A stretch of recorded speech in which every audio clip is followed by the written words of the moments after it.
माँ वैष्णो देवी। आपने जम्मू की वैष्णो माता का नाम अवश्य सुना होगा। आज हम आपको इन्हीं की कहानी सुना रहे हैं, जो बरसों से जम्मू कश्मीर में सुनी व सुनाई जाती है। कटरा के करीब हंसाली ग्राम में माता के परम भक्त श्रीधर रहते थे। उनके यहाँ कोई संतान न थी। वे इस कारण बहुत दुखी रहते थे। एक दिन उन्होंने नवरात्रि पूजन के लिए कुंवारी कन्याओं को बुलवाया।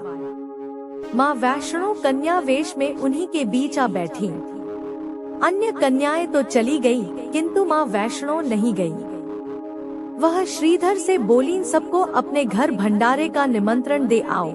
श्रीधर ने उस दिव्य कन्या की बात मान ली और आसपास के गांवों में भंडारे का संदेश पहुंचा दिया। लौटते समय गोरखनाथ व भैरवनाथ जी को भी उनके चेलों सहित न्योता दे दिया। सभी अतिथि हैरान थे कि आखिर कौन सी कन्या है जो इतने सारे लोगों को भोजन करवाना चाहती है। श्रीधर की कुटिया में बहुत से लोग बैठ गए। दिव्य कन्या ने एक विचित्र पात्र से भोजन परोसना आरंभ किया। जब कन्या भैरवनाथ के पास पहुंची तो वह बोले, मुझे तो मांस व मदिरा चाहिए। ब्राह्मण के भंडारे में यह सब नहीं मिलता, कन्या ने दृढ़ स्वर में उत्तर दिया। भैरवनाथ ने जिद पकड़ ली, किंतु माता उसकी चाल भाप गई थी। वह पवन का रूप धारण कर त्रिकूट पर्वत की ओर उड़ चली। भैरव ने उनका पीछा किया। माता के साथ उनका वीर लंगूर भी था। एक गुफा में माँ शक्ति ने 9 माह तक तप किया। भैरव भी उनकी खोज में वहां आ पहुंचा। एक साधु ने उससे कहा, जिसे तू साधारण नारी समझता है, वह तो महाशक्ति है। भैरव ने साधु की बात अनसुनी कर दी। माता गुफा की दूसरी ओर से मार्ग बनाकर बाहर निकल गई। वह गुफा आज भी गर्भजून के नाम से जानी जाती है। देवी ने भैरव को लौटने की चेतावनी भी दी, किंतु वह नहीं माना। माँ गुफा के भीतर चली गई। द्वार पर वीर लंगूर था। उसने भैरव से युद्ध किया। जब वीर लंगूर निढाल होने लगा तो माता वैष्णो ने चंडी का रूप धारण किया और भैरव का वध कर दिया। भैरव का सिर भैरव घाटी में जा गिरा। तब माँ ने उसे वरदान दिया कि जो भी मेरे दर्शनों के पश्चात भैरव के दर्शन करेगा, उसकी सभी मनोकामनाएं पूरी होंगी। आज भी प्रतिवर्ष लाखों श्रद्धालु माता वैष्णो के दर्शन करने आते हैं। गुफा में माता पिंडी रूप में विराजमान है। लक्ष्मी जी की अंगूठी। एक निर्धन व्यक्ति था। वह नित्य भगवान विष्णु और लक्ष्मी की पूजा करता।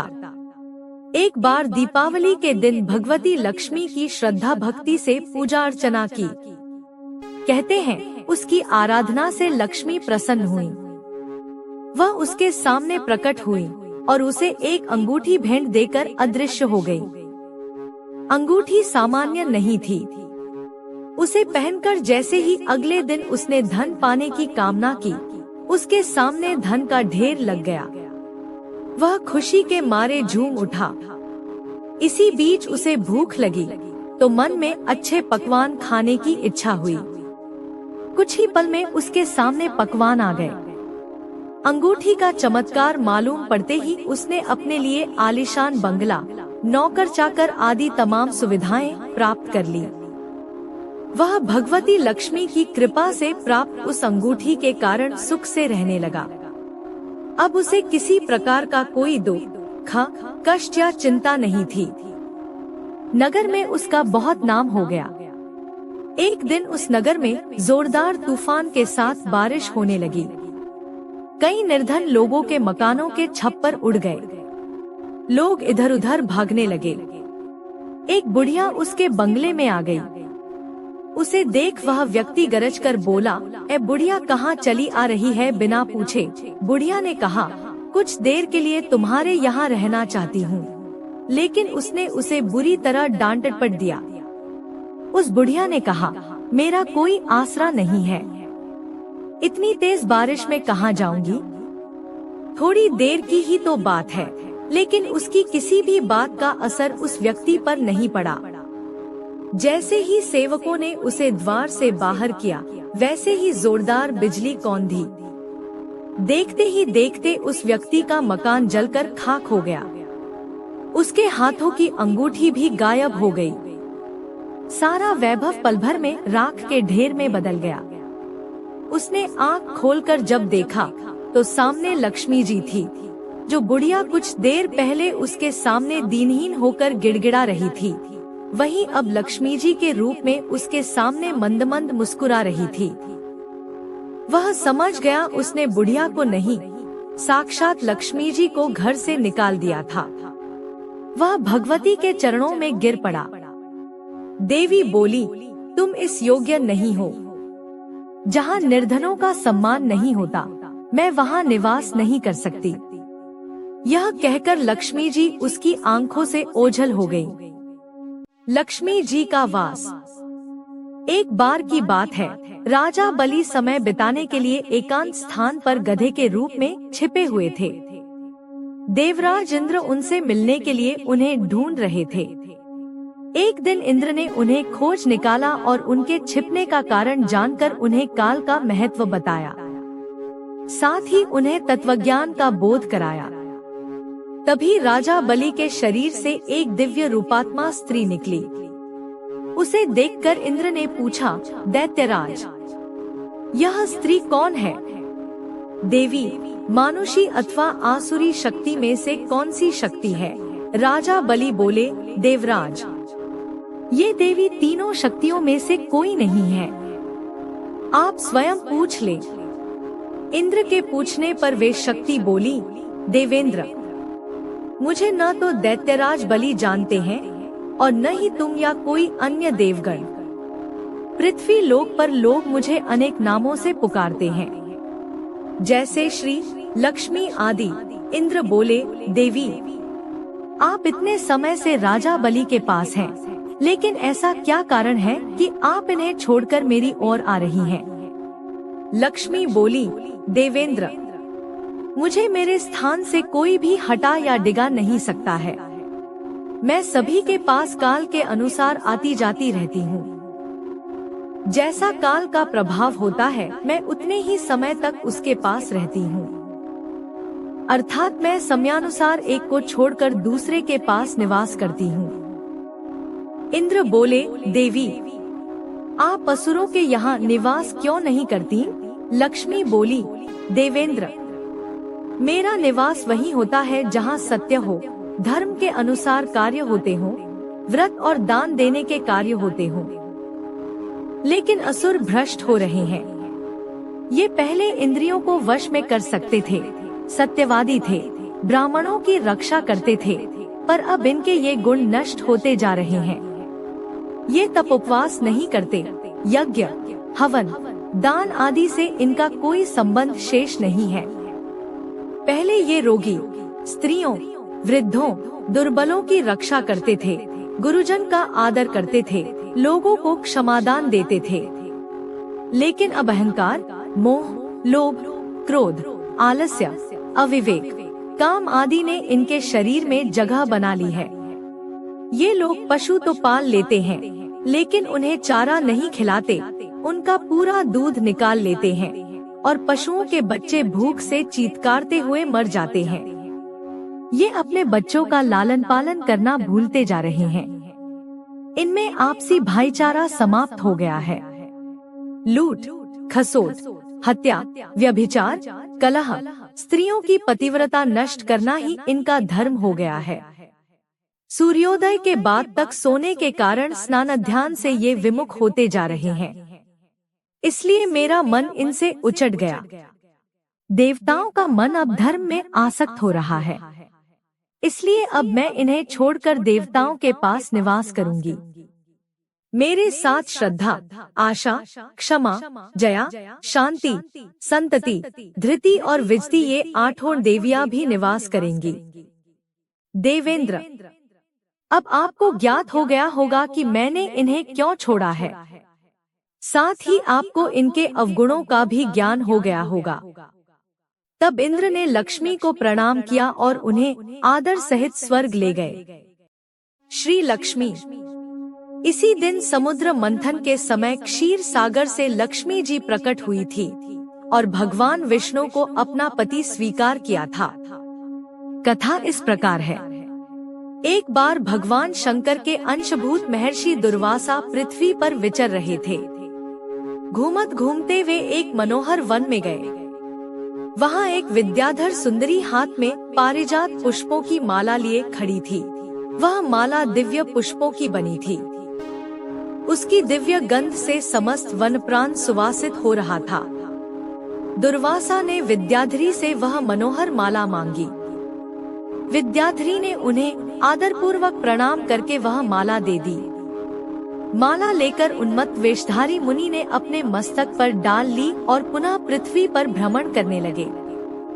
इसी समय मुनि को देवराज इंद्र दिखाई दिए, जो मतवाले ऐरावत पर चढ़कर आ रहे थे। उनके साथ बहुत से देवता भी थे।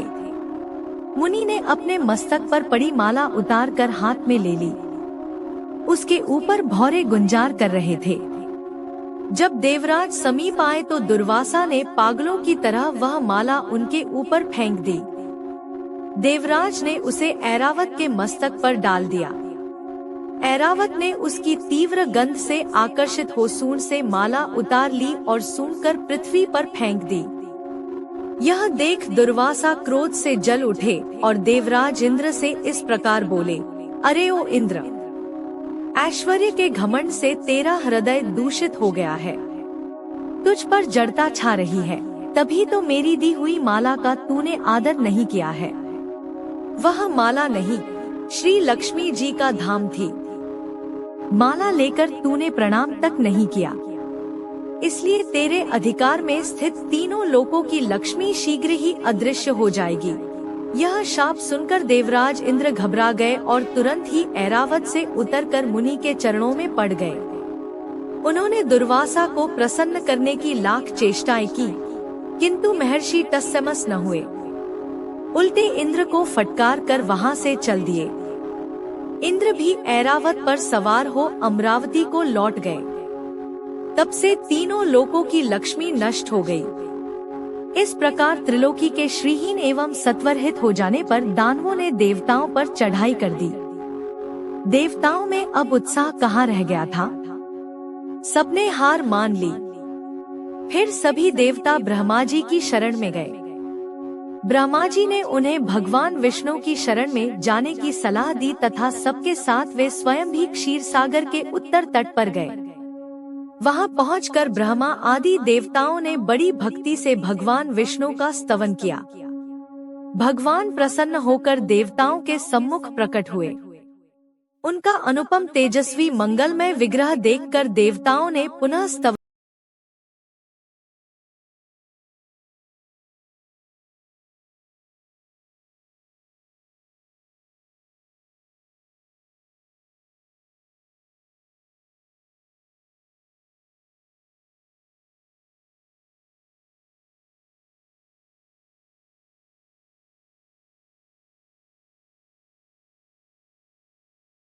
करके अमृत प्राप्ति के लिए प्रयास करने लगे।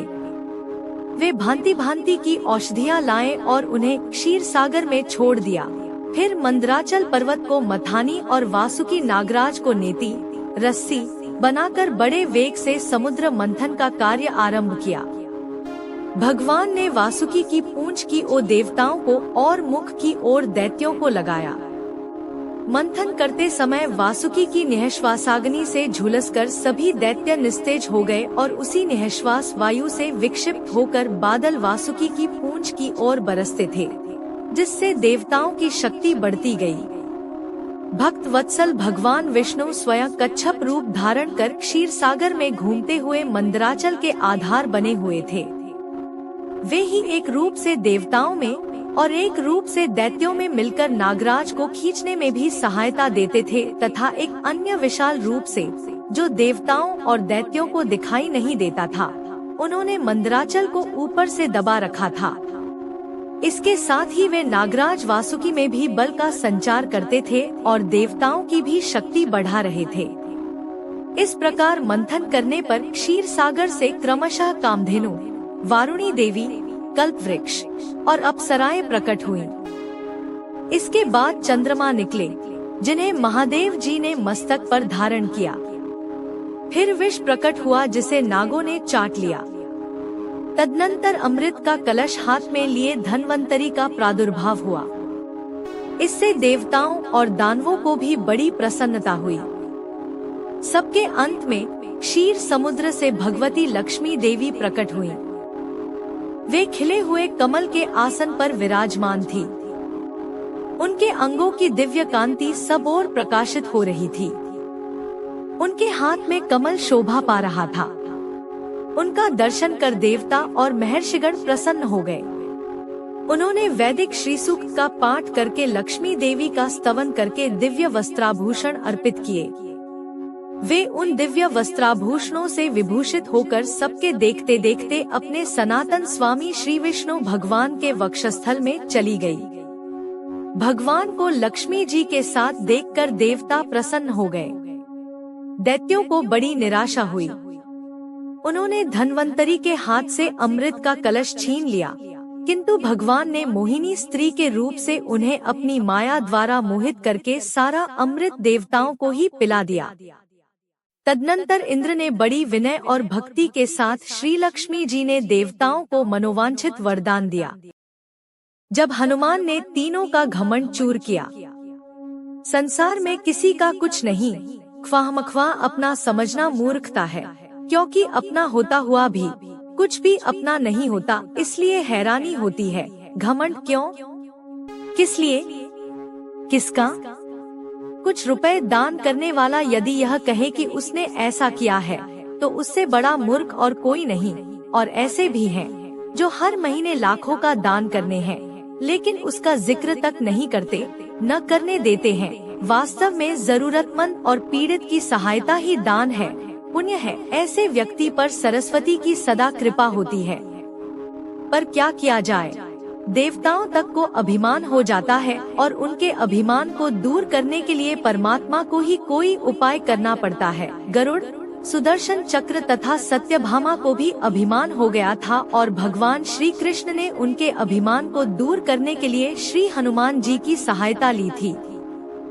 श्री कृष्ण ने अपनी पत्नी सत्यभामा को स्वर्ग से पारिजात लाकर दिया था और वह इसीलिए अपने आप को श्री कृष्ण की अत्यंत प्रिया और अति सुंदरी मानने लगी थी। सुदर्शन चक्र को यह अभिमान हो गया था कि उसने इंद्र के वज्र को निष्क्रिय किया था, वह लोकालोक के अंधकार को दूर कर सकता है। भगवान श्री कृष्ण अतंत उसकी ही सहायता लेते हैं। गरुड़ भगवान कृष्ण का वाहन था।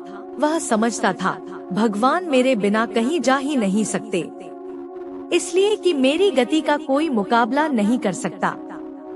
भगवान अपने भक्तों का सदा कल्याण करते हैं, इसलिए उन्होंने हनुमान जी का स्मरण किया। तत्काल हनुमान जी द्वारिका आ गए। जान गए कि श्री कृष्ण ने क्यों बुलाया है। श्री कृष्ण और श्री राम दोनों एक ही हैं। वह यह भी जानते थे, इसीलिए सीधे राज दरबार नहीं गए, कुछ कौतुक करने के लिए उद्यान में चले गए। वृक्षों पर लगे फल तोड़ने लगे, कुछ खाए, कुछ फेंक दिए। वृक्षों को उखाड़ फेंका, कुछ तो तोड़ डाला। बाग वीरान बना दिया। फल तोड़ना और फेंक देना हनुमान जी का मकसद नहीं था। वह तो श्री कृष्ण के संकेत से कौतुक कर रहे थे। बात श्री कृष्ण तक पहुँची। किसी वानर ने राजोद्यान को उजाड़ दिया है, कुछ किया जाए। श्री कृष्ण ने गरुड़ को बुलाया, कहा जाओ सेना ले जाओ, उस वानर को पकड़ कर लाओ। गरुड़ ने कहा प्रभु, एक मामूली वानर को पकड़ने के लिए सेना की क्या जरूरत है, मैं अकेला ही उसे मजा चखा दूंगा। कृष्ण मन ही मन मुस्कुरा दिए, जैसा तुम चाहो, लेकिन उसे रोको जाकर। वैंते गए, हनुमान जी को ललकारा, बाग क्यों उजाड़ रहे हो, फल क्यों तोड़ रहे हो, चलो तुम्हें श्री कृष्ण बुला रहे हैं। हनुमान जी ने कहा, मैं किसी कृष्ण को नहीं जानता, मैं तो श्री राम का सेवक हूँ, जाओ कह दो मैं नहीं आऊँगा। गरुड़ क्रोधित होकर बोला, तुम नहीं चलोगे तो मैं तुम्हें पकड़ कर ले जाऊंगा। हनुमान जी ने कोई उत्तर नहीं दिया। गरुड़ की अनदेखी कर वह फल तोड़ने रहे। गरुड़ को समझाया भी, वानर का काम फल तोड़ना और फेंकना है। मैं अपने स्वभाव के अनुसार ही कर रहा हूँ। मेरे काम में दखल न दो, क्यों झगड़ा मोल लेते हो? जाओ, मुझे आराम से फल खाने दो। गरुड़ नहीं माना।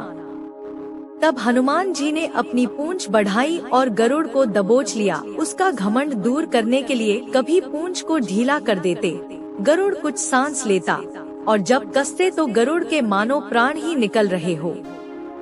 हनुमान जी ने सोचा, भगवान का वाहन है, प्रहार भी नहीं कर सकता, लेकिन इसे सबक तो सिखाना ही होगा। पूंछ को एक झटका दिया और गरुड़ को दूर समुद्र में फेंक दिया। बड़ी मुश्किल से वह गरुड़ दरबार में पहुंचा। भगवान को बताया, वह कोई साधारण वानर नहीं है, मैं उसे पकड़कर नहीं ला सकता। भगवान मुस्कुरा दिए। सोचा गरुड़ का घमंड तो दूर हो गया, लेकिन अभी इसके वेग के घमंड को चूर करना है। श्री कृष्ण ने कहा, गरुड़, हनुमान श्री राम जी का भक्त है, इसीलिए नहीं आया। यदि तुम कहते कि श्री राम ने बुलाया है तो फौरन भागे चले आते। हनुमान अब मलय पर्वत पर चले गए हैं, तुम तेजी से जाओ और उससे कहना, श्री राम ने उन्हें बुलाया है, तुम तेज उड़ सकते हो, तुम्हारी गति बहुत है, उसे साथ ही ले आना।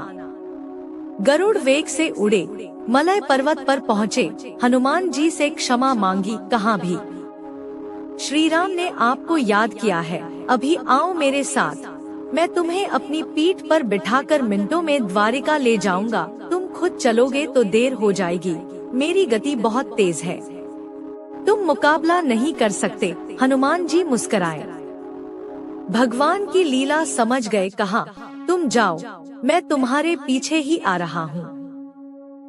द्वारिका में श्री कृष्ण राम रूप धारण कर सत्यभामा को सीता बना सिंहासन पर बैठ गए।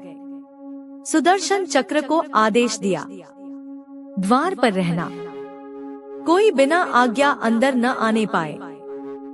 श्री कृष्ण समझते थे कि श्री राम का संदेश सुनकर तो हनुमान जी एक पल भी रुक नहीं सकते, अभी आते ही होंगे। गरुड़ को तो हनुमान जी ने विदा कर दिया और स्वयं उससे भी तीव्र गति से उड़कर गरुड़ से पहले ही द्वारका पहुंच गए। दरबार के द्वार पर सुदर्शन ने उन्हें रोककर कहा, बिना आज्ञा अंदर जाने की मनाही है, जब श्री राम बुला रहे हों तो हनुमान जी विलंब सहन नहीं कर सकते।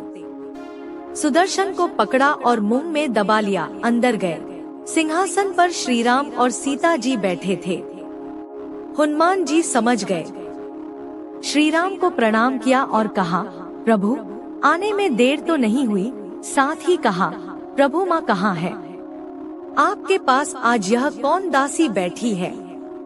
सत्यभामा ने सुना तो लज्जित हुई, क्योंकि वह समझती थी कि कृष्ण द्वारा पारिजात लाकर दिए जाने से वह सबसे सुंदर स्त्री बन गई है। सत्यभामा का घमंड चूर हो गया।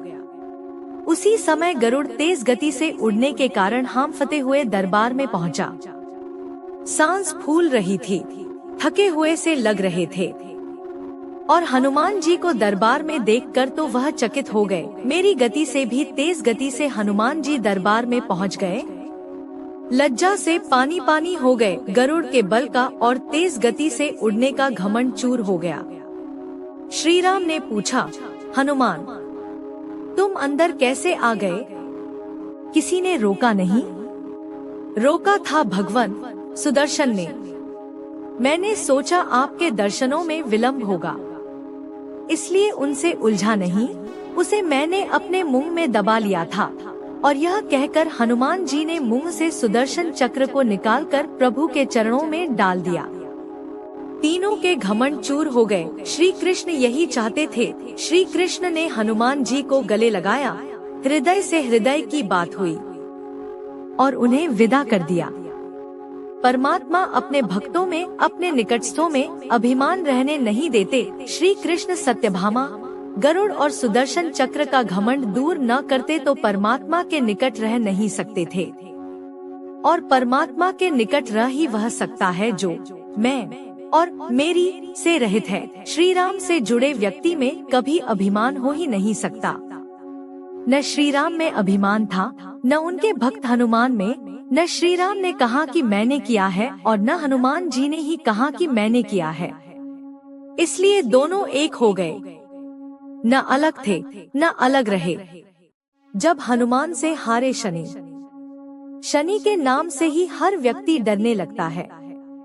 शनि की दशा एक बार शुरू हो जाए तो 7.5 साल बाद ही पीछा छोड़ती है। लेकिन हनुमान भक्तों को शनि से डरने की तनिक भी जरूरत नहीं। शनि ने हनुमान को भी डराना चाहा, लेकिन मुंह की खानी पड़ी। आइए जाने कैसे। महान पराक्रमी हनुमान अमर हैं। पवन पुत्र हनुमान रघुकुल के कुमारों के कहने से प्रतिदिन अपनी आत्मकथा का कोई भाग सुनाया करते थे। उन्होंने कहा कि मैं एक बार संध्या समय अपने आराध्य श्री राम का स्मरण करने लगा तो उसी समय ग्रहों में पाप ग्रह मंद गति सूर्य पुत्र शनि देव पधारे। वह अत्यंत कृष्ण वर्ण के भीषणाकार थे।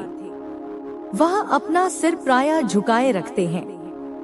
जिस पर अपनी दृष्टि डालते हैं वह अवश्य नष्ट हो जाता है।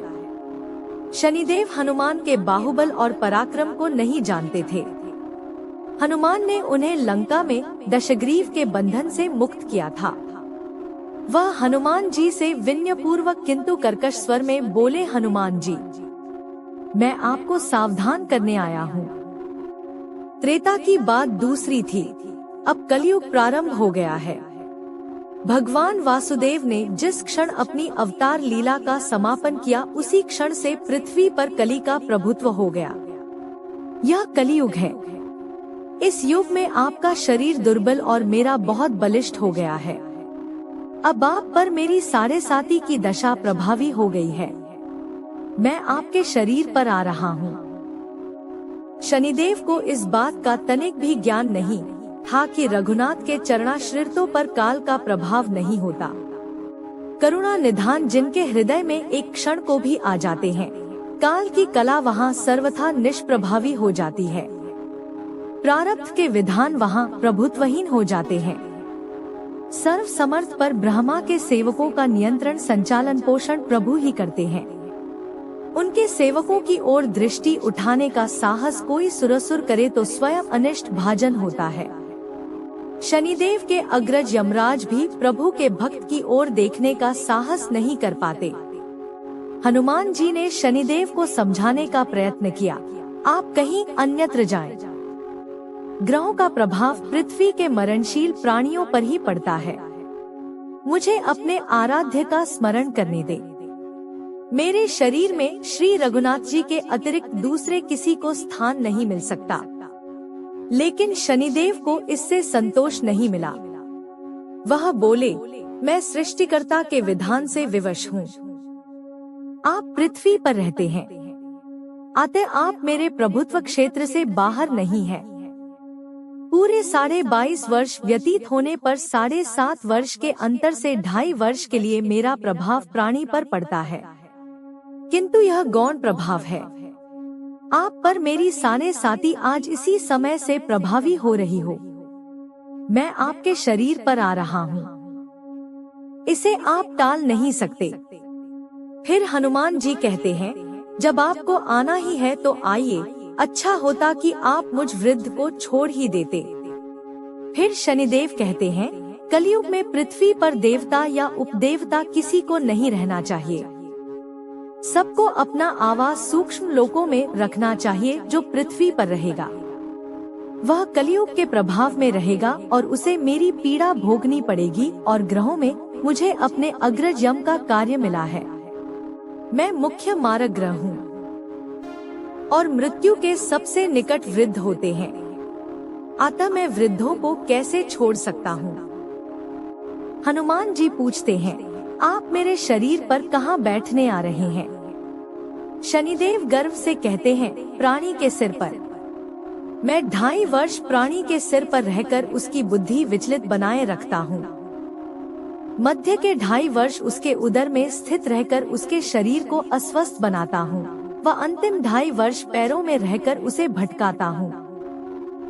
फिर शनिदेव हनुमान जी के मस्तक पर आ बैठे तो हनुमान जी के सिर पर खाज हुई। इसे मिटाने के लिए हनुमान जी ने बड़ा पर्वत उठाकर सिर पर रख लिया। शनिदेव चिल्लाते हैं, यह क्या कर रहे हैं आप? फिर हनुमान जी कहते हैं, जैसे आप सृष्टिकर्ता के विधान से विवश हैं, वैसे मैं भी अपने स्वभाव से विवश हूँ। मेरे मस्तक पर खाज मिटाने की यही उपचार पद्धति है, और आप अपना कार्य करें और मैं अपना कार्य। ऐसा कहते ही हनुमान जी ने दूसरा पर्वत उठाकर सिर पर रख लिया। इस पर शनिदेव कहते हैं, आप इन्हें उतारिए, मैं संधि करने को तैयार हूँ। उनके इतना कहते ही हनुमान जी ने तीसरा पर्वत उठाकर सिर पर रख लिया तो शनि देव चिल्लाकर कहते हैं, मैं अब आपके समीप नहीं आऊंगा। फिर भी हनुमान जी नहीं माने और चौथा पर्वत उठाकर सिर पर रख लिया। शनिदेव फिर चिल्लाते हैं, पवन कुमार, त्राहि माम ताहि माम, रामदूत, आंजनेयाय नमः। मैं उसको भी पीड़ित नहीं करूंगा जो आपका स्मरण करेगा। मुझे उतर जाने का अवसर दे। हनुमान जी कहते हैं, बहुत शीघ्रता की, अभी तो 5वां पर्वत शिखर बाकी है। और इतने में ही शनि मेरे पैरों में गिर गए और कहा, मैं सदैव आपको दिए वचनों को स्मरण रखूंगा। आघात के उपचार के लिए शनिदेव तेल मांगने लगे। हनुमान जी तेल कहाँ देने वाले थे? वही शनिदेव आज भी तेलदान से तुष्ट होते हैं।